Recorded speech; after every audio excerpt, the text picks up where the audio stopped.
আহ্বান জানাচ্ছি।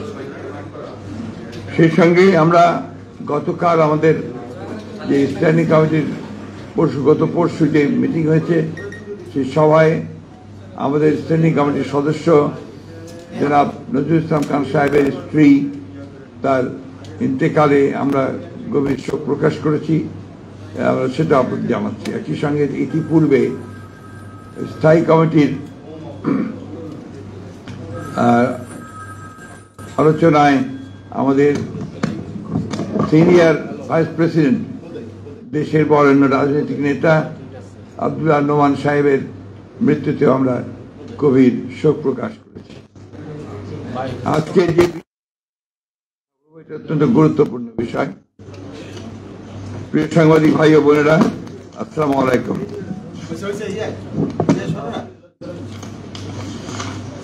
দীর্ঘ প্রায় 16 বছর ফ্যাসিবাদ বিরোধী রক্তঝরা আন্দোলন সংগ্রামের ধারাবাহিকতায় 2024 জুলাই আগস্টের অভূতপূর্ব ছাত্র জনতার গণ অভ্যুত্থানের মধ্য দিয়ে বাংলাদেশের মানুষ ফ্যাসিবাদ মুক্ত হয়।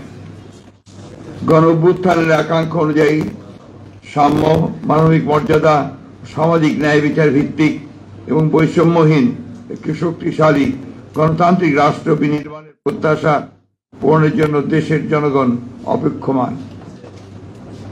ফ্যাসিবাদ উত্তর রাষ্ট্র সংস্কার নিয়ে নানা প্রস্তাব আর মতামত উঠে এসেছে সংস্কার কমিশনের রিপোর্টের মাধ্যমে, যার মূল ভিত্তিতে আলোচনা করেছে বিএনপি 31 দফা রাষ্ট্রীয় কাঠামোর গণতান্ত্রিক সংস্কারের প্রস্তাবের মধ্য দিয়ে গণ অভ্যুত্থানের অনেক আগে 2023 সালের 13 জুলাই আমাদের সংগ্রামের সময় এক্ষণে গণতান্ত্রিক শক্তি সময়ের অন্তর্ভুক্তিমূলক বৃহত্তর ঐক্যের মাধ্যমে সংস্কার প্রস্তাব সমূহ গৃহীত বাস্তবায়ন করা আবশ্যক।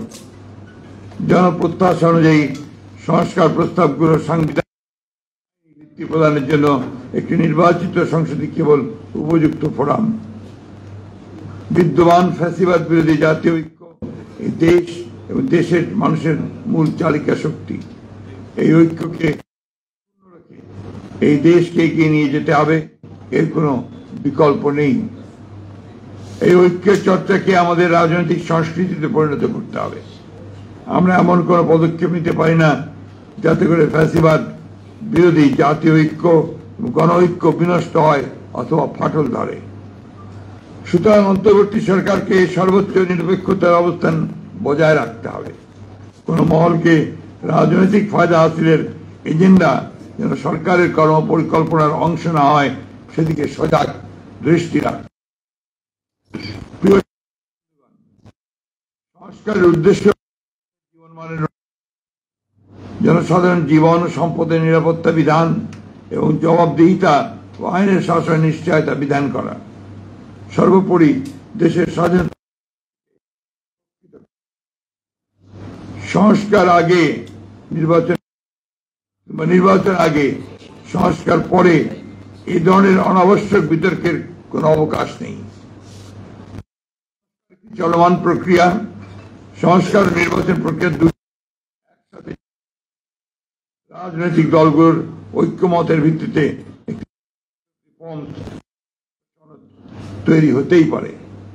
নির্বাচিত সরকার পরবর্তীতে যা বাস্তবায়ন করবে। এমত অবস্থায় সরকারের মূলত করণীয় হচ্ছে একটি সুষ্ঠু, অবাধ লক্ষ্যে ঐক্যমতের ভিত্তিতে প্রয়োজনীয় সংস্কার শেষে দ্রুত নিরপেক্ষ জাতীয় নির্বাচন অনুষ্ঠানের আয়োজন করা এবং নির্বাচিত সরকারের নিকট দায়িত্ব হস্তান্তর করা। নির্বাচিত সরকার জনগণের কাঙ্ক্ষিত ঐক্যমত্যের সংস্কার সমূহ সম্পন্ন করবে, কেননা জনগণের নিকট দায়বদ্ধ ও ন্যায় বিচার এবং সুশাসন নিশ্চিত করতে অঙ্গীকারবদ্ধ নির্বাচিত সরকারের পক্ষেই গ্রহণযোগ্য সংস্কার সম্পাদন করা সম্ভব। অন্তর্বর্তী সরকারের কোন কোন থেকে রাজনৈতিক দল গঠন প্রক্রিয়ায় প্রত্যক্ষ জনমনে সংশয়ের সৃষ্টি হয়েছে। এই প্রক্রিয়ায় ব্যবহার করার নানা প্রকার লক্ষণ ও প্রমাণ ক্রমেই প্রকাশ পাচ্ছে দেশ ও গণতন্ত্রের জন্য মোটেই সুখকর নয়। প্রিয় সাংবাদিক ভাই ও বোনেরা, জাতীয় ঐক্যমত্য কমিশন কর্তৃক প্রেরিত স্প্রেডশিটে যে অপশন পছন্দগুলোর ঘরে ঠিক চিহ্ন দিতে বলা হয়েছে, তাতে একটি বিষয় প্রতিহত হয়েছে যে বিষয়গুলো প্রস্তাব আকারে আসতে পারত তা প্রস্তাব না রেখে লিডিং কোশ্চেনের আকারে হ্যাঁ বা না উত্তর দিতে বলা হয়েছে। যেমন প্রস্তাবগুলো গণপরিষদের মাধ্যমে বাস্তবায়ন চাই কিনা হ্যাঁ বা না বলুন, কিন্তু প্রথমে সিদ্ধান্ত আসতে হবে যে গণপরিষদের প্রস্তাবে আমরা একমত কিনা। একইভাবে গণভোট ও গণপরিষদ এবং আইনসভা হিসাবে নির্বাচিত সংসদের মাধ্যমে প্রস্তাবগুলো বাস্তবায়ন চাই কিনা ইত্যাদি হ্যাঁ বা না বলুন। সংবিধানের প্রস্তাবনার প্রিয়াম্বল মতো অতি গুরুত্বপূর্ণ বিষয় সংস্কার কমিশনের সুপারিশে থাকলেও তাই স্প্রেডশিটে উল্লেখ করা হয়নি। স্প্রেডশিটে 70টির মতো প্রস্তাব উল্লেখ করা হলেও মূল প্রতিবেদনে সুপারিশের সংখ্যা প্রায় 123টির মতো। একইভাবে নির্বাচন ব্যবস্থা সংস্কার কমিশনের মূল প্রতিবেদনের 150টির মতো সুপারিশ তুলে ধরা হলেও স্প্রেডশিটে মাত্র 27টি বিষয় উল্লেখ করা হয়েছে, তার মধ্যে অধিকাংশই সংবিধান সংস্কারের সাথে সংশ্লিষ্ট।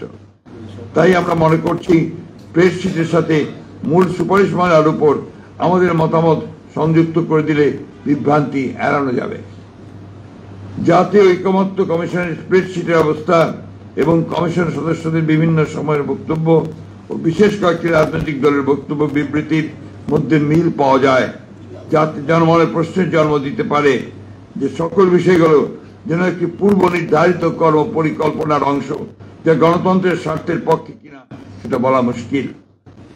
সুপারিশমালাসমূহ পর্যালোচনায় প্রতীয়মান হয় যেহেতু ভবিষ্যতে অনির্বাচিত ব্যক্তিদের রাষ্ট্র নিয়োগে